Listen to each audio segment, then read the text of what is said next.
Bonjour à tous, déjà merci d'être là.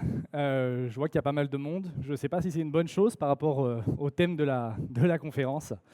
Déjà, merci pour l'événement, à tout le staff de la Cloud Native Days pour mettre en place ce genre d'événement, montrer qu'en France on est technique, qu'on sait mettre des choses en place.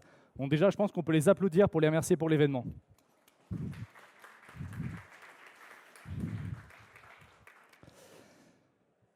Petite aparté, si jamais il y en a certains d'entre vous qui veulent passer des certifications CNCF ou autres, je donnerai 2 petits vouchers à la fin. N'hésitez pas à venir me voir, c'est du cube ou pas du cube. N'hésitez pas, ça me fera plaisir de vous en donner avec le programme Cubestronaut, on en a quelques-uns, donc voilà, n'hésitez pas. Pour commencer directement avec le sujet de la conférence, je vous propose qu'on se mette un peu en mode film. On imagine lundi matin, 9h30. Bon, comme ça sonne pas très sexy. Mais vous rejoignez la réunion et votre manager partage son écran. Ok, super. Et là, vous voyez un dashboard avec que du vert. Impeccable. Tout est vert. La latence est très faible. L'uptime, 99,99999%. Mais c'est super, impeccable. Le taux d'erreur, presque insignifiant. L'entreprise se porte bien. Votre manager se dit « Ok, super, bravo la team ». Le client est rassuré. On se dit « Tout va bien ». Mais si on reste un peu en mode cinéma, on tourne la caméra, on voit notre collègue sur la droite, on va l'appeler, je sais pas, disons Jean-Michel. Jean-Michel, il est un peu cynique, il n'est pas vraiment dans le truc, les félicitations. Non, ça ne le touche pas vraiment, Jean-Michel. Non. Mais pourquoi ça ne le toucherait pas? Parce que Jean-Michel, en fait, il se dit que l'infrastructure, elle n'a pas été si résiliente que ça, en fait. Il a passé tout son week-end à débugger des choses. Déjà, le samedi, il était on-call, il s'est fait sonner, il s'est connecté, des notes Kubernetes, une fuite de mémoire, bon, je ne sais pas, quelque chose du genre. Il a tout débugué, etc. Et puis le dimanche, quand il se réveille, il se dit « mais j'ai pas poussé, j'ai pas fait ma PR, j'ai pas mis la doc à jour, etc. » Peut-être que certains d'entre vous, vous reconnaissez dans ce genre de schéma. En réalité, l'infrastructure, elle n'a pas été si résiliente qu'on aimerait le croire.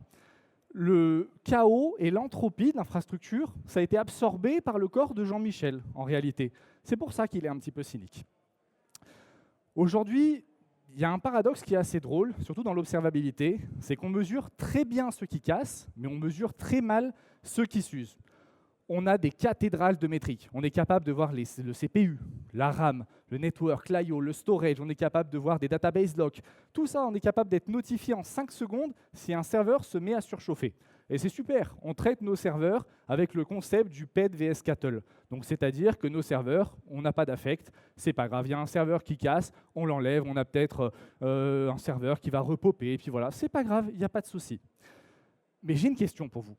Est-ce qu'aujourd'hui, on a une métrique qui dit « Ok, mon ingénieur, il est à 2 doigts de faire un burn-out. Ok, là, le threshold, on l'a dépassé, on a dépassé la ligne rouge.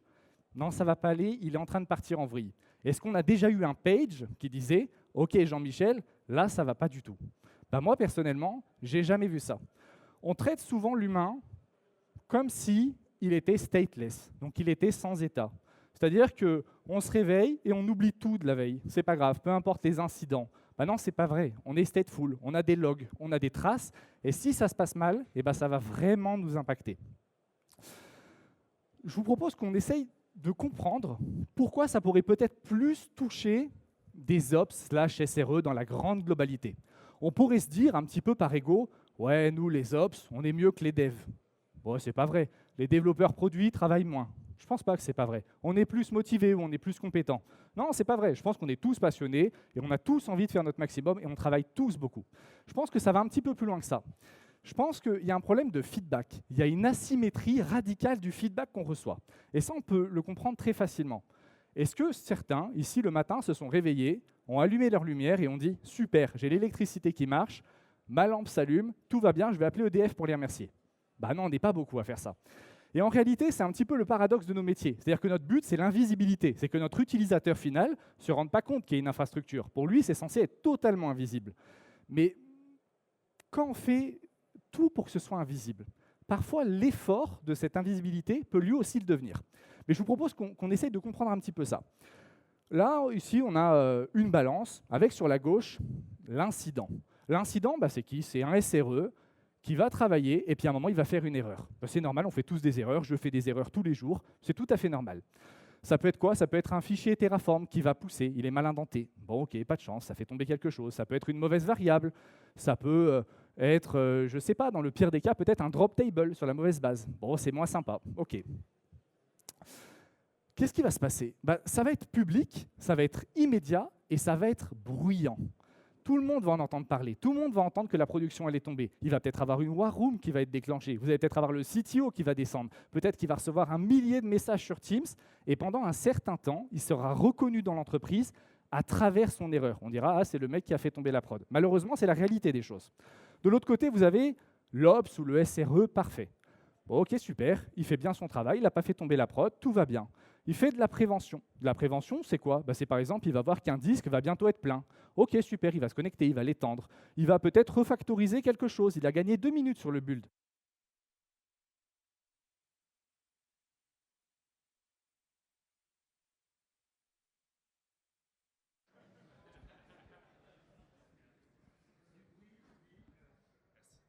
Ah, c'est ça l'invisibilité. Et donc, en fait, quand il va faire ça, quand il va faire cette prévention, souvent, ça va être invisible, ce sera silencieux, et il n'y aura aucun signal. Dans le pire des cas, il y aura très rarement du feedback. C'est une réalité dans nos métiers. Et on peut se poser la question, est-ce que le cerveau, il marche comme un serveur? Alors, oui et non, on est d'accord. Mais on va faire une petite allégorie, on va essayer de réfléchir à quelque chose d'assez simple. On imagine un serveur, ok, on est dans une conférence tech, super. Il envoie des requêtes HTTP, ou HTTPS si vous préférez. Il envoie ces requêtes, et donc ces requêtes, en fait, ça représente ses efforts, nos efforts à nous, ok? Mais si de l'autre côté, l'autre serveur qui reçoit ces requêtes ne lui répond jamais, mais qu'est-ce qui se passe? Il va arrêter de répondre. Il va dire bah non, c'est bon, ça sert à rien. Il va arrêter d'envoyer, pardon.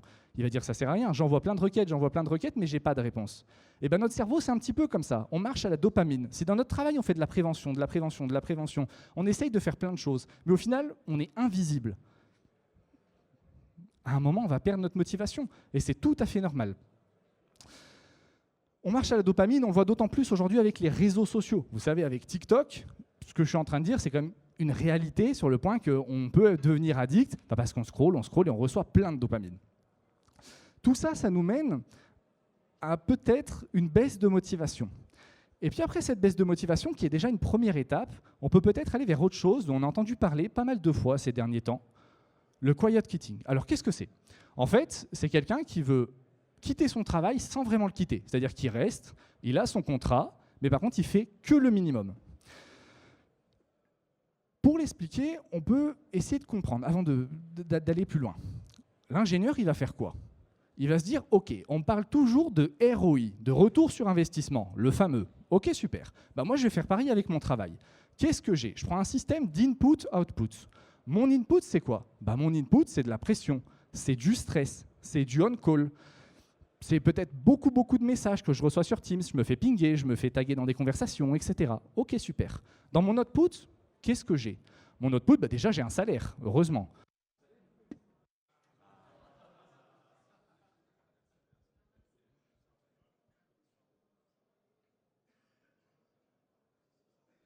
Test. OK, super.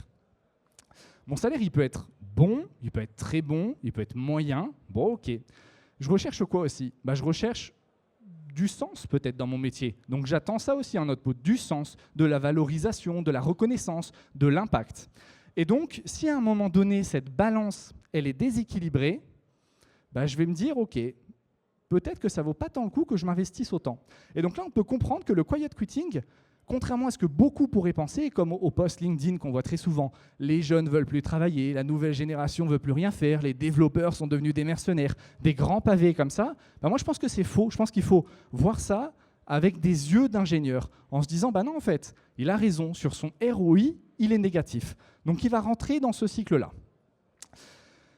Et très souvent, quand on va commencer à rentrer dans ce cycle, ça va désengager une partie de l'équipe. Si aujourd'hui vous êtes manager et que vous rencontrez que vous êtes en train de vous dire que ok, des personnes de votre équipe sont en train de se désengager, vous voyez ce phénomène.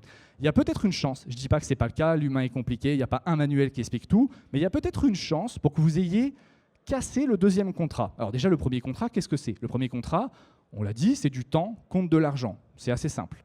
Le deuxième contrat, il est un peu plus implicite. Le deuxième contrat, c'est je vais donner mon temps, je vais donner ma motivation, je vais donner mon expérience, je vais donner ma passion, je vais donner mon envie en tant qu'ingénieur, et en retour, j'attends de la gratification, de la reconnaissance et surtout de l'impact. Si je casse le deuxième contrat, je n'ai plus d'ingénieurs, j'ai des exécutants. Et je tiens vraiment à dire cette phrase. Si vous n'avez plus de sens dans votre travail et si vous vous désengagez, vous n'êtes plus un ingénieur, vous êtes un exécutant.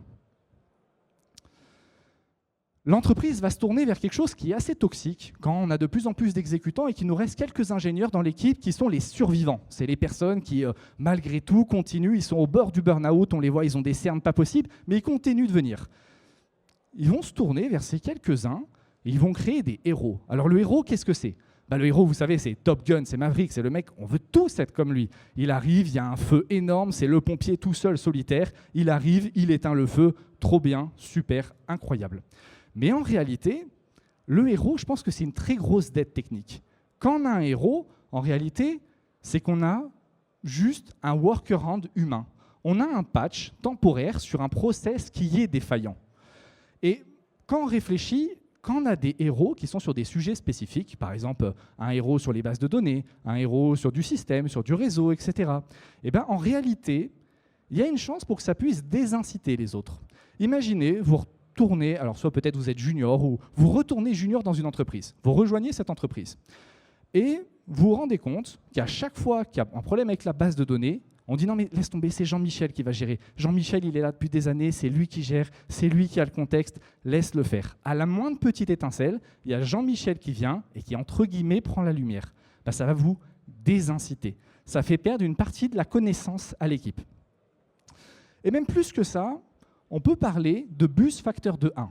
Alors bus facteur de 1, un bus facteur, généralement, c'est quoi ? C'est quand on fait un projet, on peut se dire, ok, j'ai un projet avec tant de personnes, il faudrait que je mette combien de personnes dans un bus, et c'est un peu morbide, mais que le bus se crache, pour que le projet ne marche plus, pour qu'il ne puisse plus fonctionner.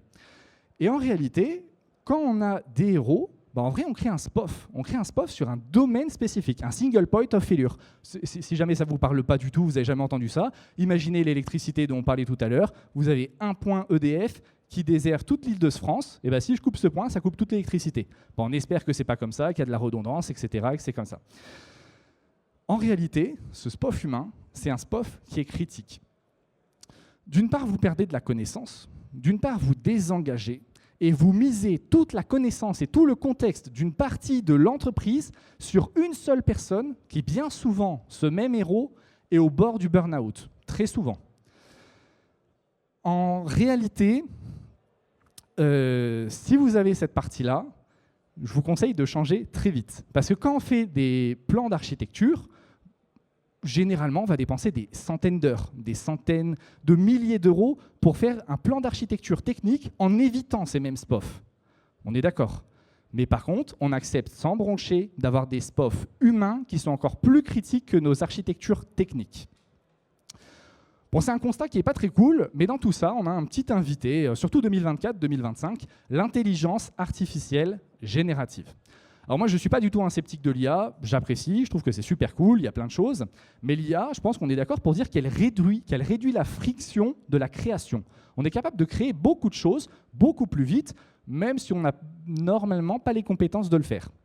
Ce qui se passe, c'est qu'en réalité, là où avant, il fallait peut-être 2 jours pour créer un microservice à un dev qui était intermédiaire ou senior, aujourd'hui, un junior assisté par IA, il va pouvoir vous faire 10 microservices, 4 fichiers de déploiement, 2 fichiers de configuration, etc., etc. On a la code base qui est en train d'exploser. Mais sauf que de l'autre côté, notre capacité, notre bande passante cognitive humaine, elle n'a pas évolué. On est toujours pareil. Donc je vous pose une question.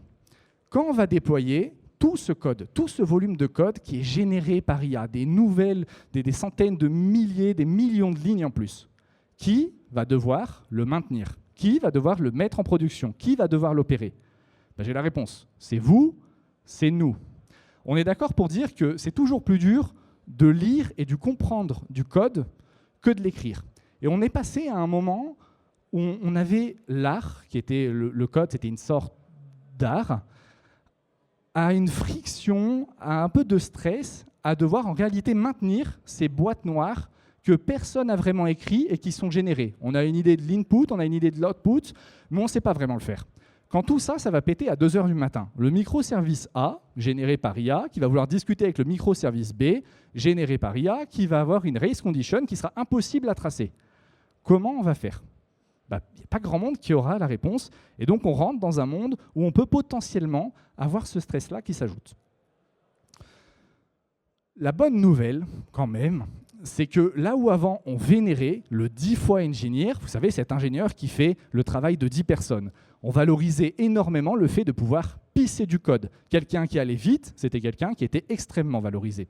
Je pense qu'aujourd'hui, avec l'IA, les cartes sont en train d'être abattues parce que on s'en fiche d'aller vite. L'IA, elle est capable de le faire. L'IA, elle va toujours coder plus vite que quelqu'un, peut-être même mieux par la suite. Donc, en réalité, aller vite, c'est plus devenu un critère si important que ça. Peut-être qu'il faudrait qu'on mise sur vraiment ce qui fait de nous des humains et ce qui fait qu'on ne se fera pas remplacer par l'IA. Déjà, avant, le comment, c'était rarement une question. C'est-à-dire que comment je vais créer ce site, comment je vais créer cette application, comment je vais configurer mon réseau. Bon, généralement, si on arrivait à chercher sur Google ou à avoir une documentation, on pouvait s'en sortir. C'était le pourquoi. Mais aujourd'hui, je pense que c'est d'autant plus important. Le contexte. Pourquoi ? Pourquoi on fait ça ? Pourquoi on fait telle chose pour tel client ? Pourquoi le client a besoin de ça ? Pourquoi cette architecture ? Et même pour les choses qui sont générées par IA, mais pourquoi telle fonction, elle fait comme ça ? Est-ce que c'est de la complexité inutile qui est générée juste pour faire de la complexité ? Ou est-ce qu'il y a quelque chose à optimiser, à modifier ou autre ? L'autre chose, c'est la cohésion. Pour l'instant, l'IA, ce sera compliqué. Réussir à faire parler des devs et des ops, à unir des gens autour d'un projet, à motiver les équipes. Pour l'instant, l'IA, je ne suis pas sûr qu'elle puisse le faire. Et puis enfin, l'empathie. On est d'accord, l'IA, elle pourra toujours monitorer votre réseau, voir qu'il y a de la latence, réagir, etc. On est d'accord, elle saura le faire. Mais pour notre collègue Jean-Michel, qu'on parlait tout à l'heure, est-ce que l'IA, elle va être capable de voir que Jean-Michel, il est un peu plus stressé, il bouge sa jambe, il est un peu plus cynique que d'habitude, et Jean-Michel, il est au bord du burn-out. Je ne pense pas que ça, l'IA, elle puisse le voir. Je pense qu'aujourd'hui, dans le monde qui est saturé par l'IA, la valeur humaine, elle change radicalement, et on doit changer d'un humain qui est uniquement technique, qui sait opérer, qui sait faire des tickets, et dont c'est sa plus grande force, à des gardiens un petit peu de la cohérence du contexte, de la cohésion, de l'empathie. Je pense que c'est ça qui fera notre force. Bon, je dresse un pilier qui est, un constat qui est peut-être un petit peu sombre, et j'en suis désolé. Je vais essayer de faire en sorte qu'on ne devienne pas tous des ébénistes demain. Je pense qu'on peut trouver une solution. Je pense déjà que vous avez peut-être pour beaucoup plus d'expérience que moi, donc je ne vais pas vous défier à vous dire que je peux apporter une solution unanime. J'ai discuté avec des pairs, avec des gens de mon entreprise, au sein du podcast, etc. Et donc, en réfléchissant, voilà peut-être des choses qu'on pourrait mettre en place dès lundi qui ne vont pas changer fondamentalement l'entreprise, qui sont des petites choses qui pourraient peut-être augmenter énormément le confort, le 80-20.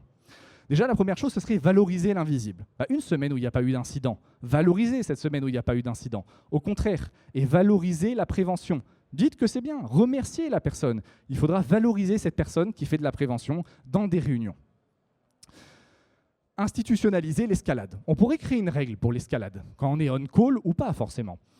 Quand on est sur un problème qui est critique et qu'on reste plus de 15 minutes sur ce problème, on doit appeler un collègue. Et quand je dis on doit appeler un collègue, je pense qu'il ne faut pas se dire que c'est un droit, c'est un devoir. Si au bout de 15 minutes passées sur un problème critique, tu n'as pas appelé un collègue, alors tu es en tort. Déjà, ça permet de transformer quelque chose. Ça permet de transformer un fardeau individuel en un fardeau collectif. L'autre chose, c'est que ça permet de faire un transfert de connaissances, d'éviter ce SPOF. Vu que tout le monde va tourner sur le on-call ou sur les tickets, on va éviter que uniquement une personne se prenne les tickets de la base de données ou de telle production, etc. Et puis, les deux autres choses, le post-mortem émotionnel. Alors, on a déjà des post-mortem, vous avez peut-être aussi déjà des post-mortem, on explique techniquement, etc., ce qui s'est passé, etc. Vous avez peut-être même le blameless post-mortem, où on va blâmer personne dans le post-mortem, et c'est déjà super. Mais pourquoi on ne rajouterait pas, à la fin du post-mortem, une petite section, comment tu l'as vécu ? Est-ce que tu as eu des pressions inutiles du management, des pressions inutiles de chef de projet?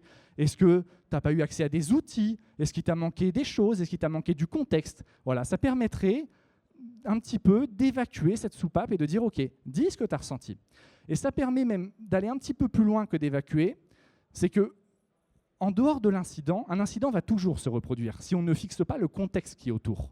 Alors que là, on pourra comprendre dans quelles conditions s'est déroulé l'incident, dans quelle perspective était cette personne, et on va pouvoir améliorer les choses pour le prochain. Et puis la gratitude granulaire. Alors là, c'est quelque chose que vraiment, ça me tient à cœur.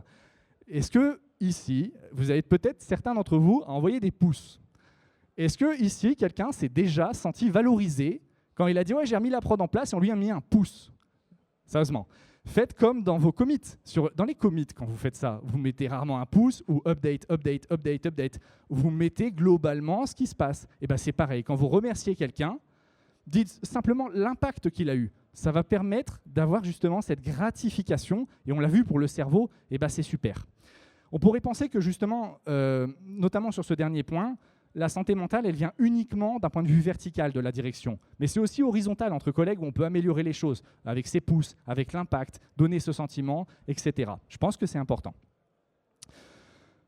S'il y avait une image que je souhaiterais que vous puissiez retenir, ce serait celle-là.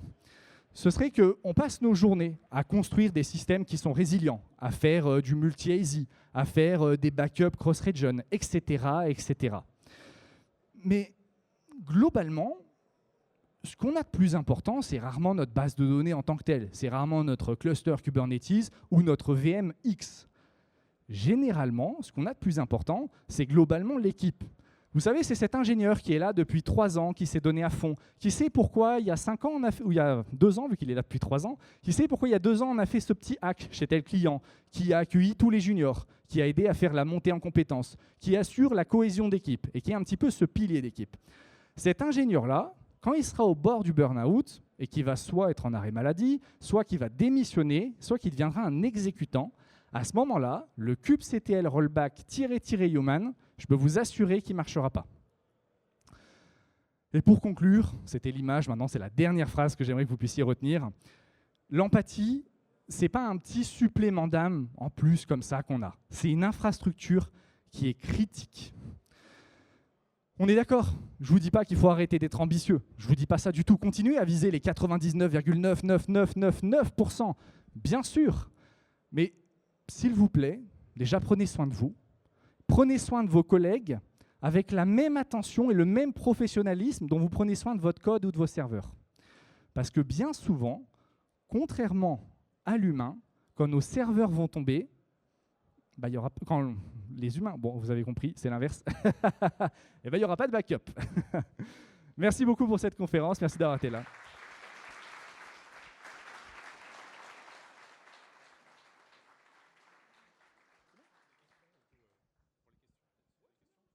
Est-ce qu'il y a des questions?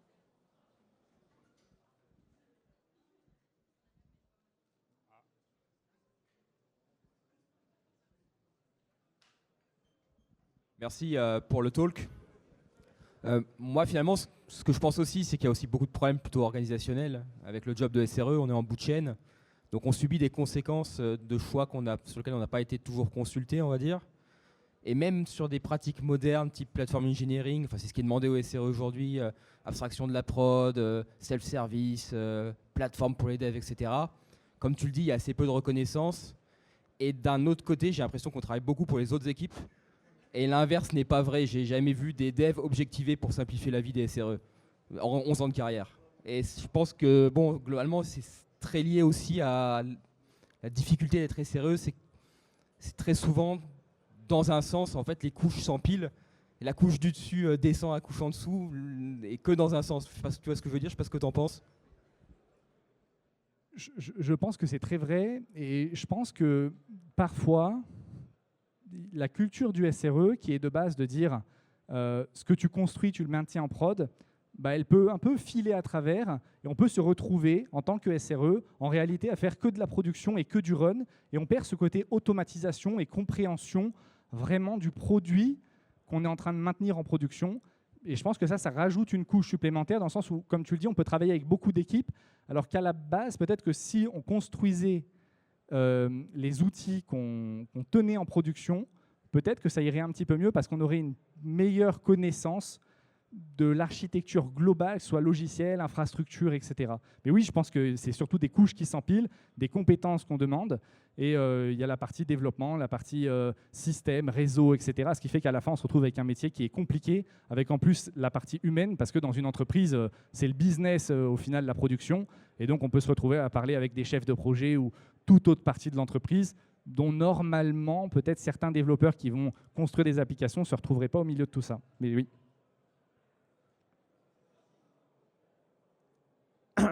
Ouais, merci pour la presse, super intéressant. Par rapport à la slide de la fin avec les 5 principes majeurs, là, concrètement, est-ce que toi, vous avez mis en place ça là où tu travailles? Est-ce que tu as déjà eu du coup une feedback loop là-dessus, où tu as vu vraiment des retours voilà, qui voulaient dire quelque chose? Merci pour la question. Alors, je ne suis pas le bon exemple parce que j'ai quitté le job de SRE en décembre. Désolé. On a essayé de mettre ça en place, notamment sur le on-call, aussi la bienveillance dans l'équipe, qui fait partie un petit peu, je pense, de la gratitude granulaire. Il y a des problèmes qui sont systémiques, qui sont plus compliqués que d'autres à changer. Des fois, je pense notamment quelque chose qui peut être plus compliqué, c'est l'escalade, déjà, de faire comprendre qu'on peut avoir des fois différents niveaux d'escalade, niveau 1, niveau 2, niveau 3, etc.